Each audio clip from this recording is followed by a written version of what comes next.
Bismillahirrahmanirrahim. Assalamualaikum warahmatullahi wabarakatuh. Kami dari kelompok 10 yang beranggotakan saya sendiri, Ahmad Irfan Fadilah, Azhar Fawaz, Muhammad Rifki Sultani, dan Sania Nada akan mempresentasikan tentang urban sufisme di Indonesia. Adapun penjelasan yang akan kami bawakan yaitu pertama, pengertian tasawuf. Yang pertama adalah pengertian. Secara etimologi, tasawuf adalah ilmu untuk mengetahui bagaimana cara menyucikan jiwa, menjernihkan akhlak, membangun dhahir atau jiwa luar dan batin, yaitu jiwa dalam, untuk memperoleh kebahagiaan yang abadi. Secara terminologi, tasawuf atau sufisme dikenal keyakinan bahwa manusia dipenjara oleh materi, nafsu yang dimensial yang kasar. Dalam kondisi inilah, seseorang menjadi fana atau tidak merasa apa-apa sampai tidak merasa wujud dirinya yang semu. Kemudian masuk pada wujud yang hakiki, yaitu wujud Allah. Nah, teman-teman, seperti yang kita lihat di gambar, doa, zikir bersama, istighosah, dan kegiatan-kegiatan keagamaan lainnya yang membuat kita dekat dengan Allah itu termasuk kegiatan sufisme loh, seperti yang ada di gambar tersebut. Baik, saya Sania Nanda Kamila akan melanjutkan presentasi yang sudah dijelaskan oleh teman saya sebelumnya. Selanjutnya, esensi tasawuf. Esensi tasawuf itu telah ada sejak masa Rasulullah SAW, yang dimana tasawuf ini sebagai pendekatan atau penghambaan seorang makhluk kepada Sang Khalik. Namun, tasawuf sebagai ilmu keislaman adalah hasil kebudayaan Islam sebagaimana ilmu-ilmu keislaman lainnya. Dan tasawuf ini adalah sebagai cabang ilmu keislaman dan sebagai amalan keyakinan yang dimana di dalam konteks sejarah Islam di Kepulauan Melayu Nusantara bukan fenomena yang baru lagi. Dari sejak awal pesatnya perkembangan Islam dan perlembagaannya pada abad ke-13 sampai 15 Masehi, komunitas-komunitas Islam yang awal telah mengenal tasawuf sebagai bangunan spiritualitas Islam yang kaya dengan kearifan dan amalan-amalan yang dapat menuntun para penuntut ilmu suluk untuk menuju pemahaman yang mendalam tentang tauhid. Nah, di sini para wali-wali abad tersebut sudah membangun spiritualitas Islam dengan kearifan lokal dan dengan amalan-amalan yang dapat menuntun masyarakat Nusantara saat itu. Kemudian selanjutnya pembagian tasawuf. Pembagian tasawuf ini ada dua, yaitu tasawuf Islam dan tasawuf murni. Yang pertama, tasawuf Islam, yaitu yang lebih mementingkan ke sikap hidup yang tekun beribadah serta mengacu pada Al-Quran dan hadis. Dan yang kedua ini adalah tasawuf murni, yaitu tasawuf yang menekankan kepada hakikat Tuhan. Nah, kedua tasawuf ini adalah gabungan atau kombinasi di mana para sufi ini menjalankan kehidupan kesehariannya dengan tekun beribadah kepada Allah untuk mencapai kedudukan ma'rifat di sisi Allah Subhanahu wa taala, untuk mengetahui hakikat dari Tuhan Allah Subhanahu wa taala, seperti itu. Selanjutnya, tahapan menjadi sufi ada tiga. Yang pertama ada tahlili, yaitu yang mengosongkan dirinya dari segala yang tidak baik, baik secara zahirnya tidak baik ataupun yang masih samar-samar. Kemudian yang kedua ini ada tahali, yaitu mengisi kesehariannya dengan kebaikan dengan cara berzikir, berdoa, kemudian membaca Al-Quran dan lain sebagainya, hablum minallah dan hablum minannas, dan juga bersikap selayaknya seorang sufi seperti zuhud, qanaah dan lain sebagainya. Kemudian selanjutnya adalah tahap tajalli, di mana seorang sufi benar-benar dapat mengetahui rahasia Tuhan, yang dimana ini pada tahap ini seorang sufi sudah mencapai kedudukan ma'rifat di sisi Allah Subhanahu wa taala.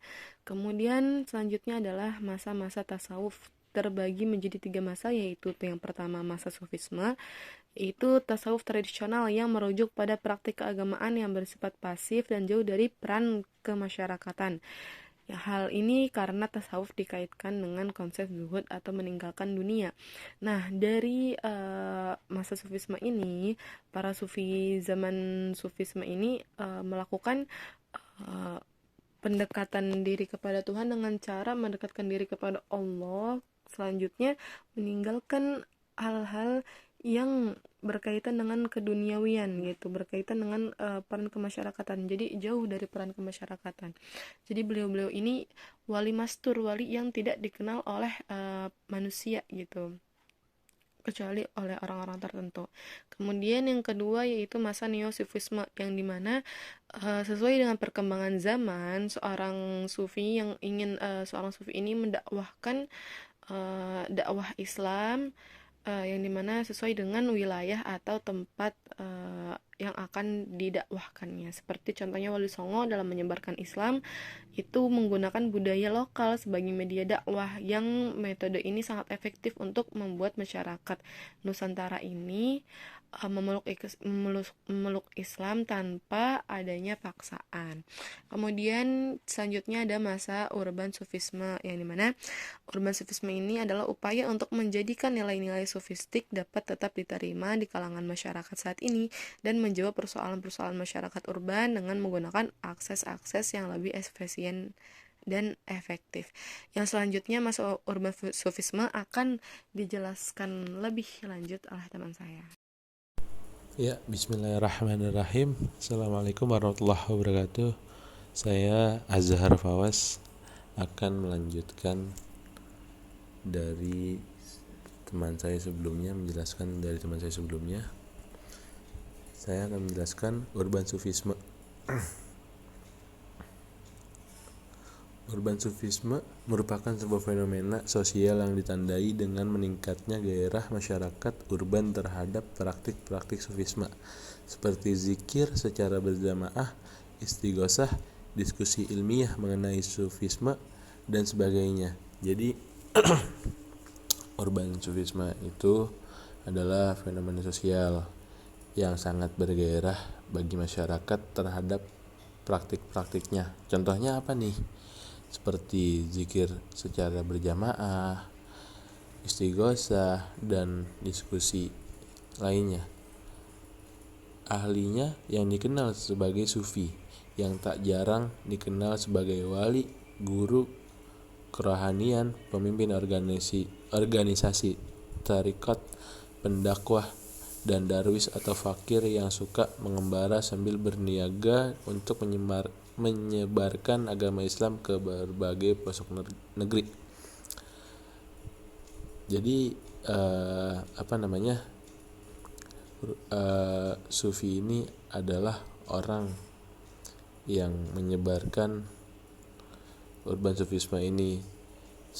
Yang tak jarang kita kenal itu sufi itu adalah seperti wali, guru kerohanian, dan organisasi tarekat. Urban sufisme munculnya kembali praktik-praktik tasawuf atau sufisme di kota-kota di Indonesia. Akhir-akhir ini menunjukkan bahwa ada kehampaan spiritualitas yang dirasakan oleh masyarakat. Mereka merasakan hilangnya dimensi kerohanian yang teramat penting dalam memelihara hidupnya. Mereka terasing dari dirinya sendiri, alam sekitar, bahkan dari hubungannya dengan Tuhan. Di samping itu, praktik tasawuf kota menunjukkan akan kembalinya lagi tasawuf seperti pada masa awal penyebarannya, yaitu di kota. Urban sufisme hadir dalam menjawab persoalan tersebut dengan menggunakan akses-akses yang lebih efisien dan efektif. Jadi munculnya urban sufisme ini adalah sebagai meningkatkan kita untuk lebih lagi mengenal Tuhannya gitu.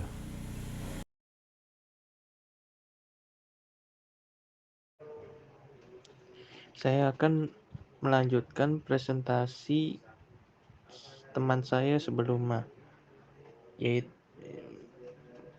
berikutnya adalah tentang bentuk-bentuk urban sufisme. Sebelum masuk ke materi, contoh sufisme itu seperti doa dan zikir. Doa dan zikir ini merupakan dua ibadah tambahan di luar ibadah pokok, seperti sholat, yang sudah diamalkan semenjak awal Islam sebagai metode dalam pencapaian ketinggian spiritual. Sebagaimana lazimnya yang dilakukan oleh umat Islam, zikir dan doa adalah ibadah tambahan atau sunnah dari ibadah sholat. Yang bentuk-bentuk urban sufisme, yang pertama ada urban sufisme yang terlembagakan. Lembaga-lembaga tersebut juga menyelenggarakan berbagai bentuk kegiatan seperti kursus dan pelatihan zikir dan menyuguhkan materi-materi yang berkaitan dengan tasawuf. Memperkenalkan tasawuf kepada masyarakat perkotaan dalam bentuk kursus singkat serta menyediakan bahan-bahan pegangan dan panduan berzikir. Terus ada urban sufisme yang lebih menekankan kepada kekuatan zikir dan doa tanpa adanya suatu ikatan dan organisasi tarekat tertentu. Para guru sufi umumnya menciptakan formula-formula dan rumusan zikir secara khusus. Begitulah pembersihan diri atau tahzib an-nafs yang dilakukan oleh mereka sebagai tujuan akhir dari semua ajaran yang diberikan oleh para sufi terdahulu.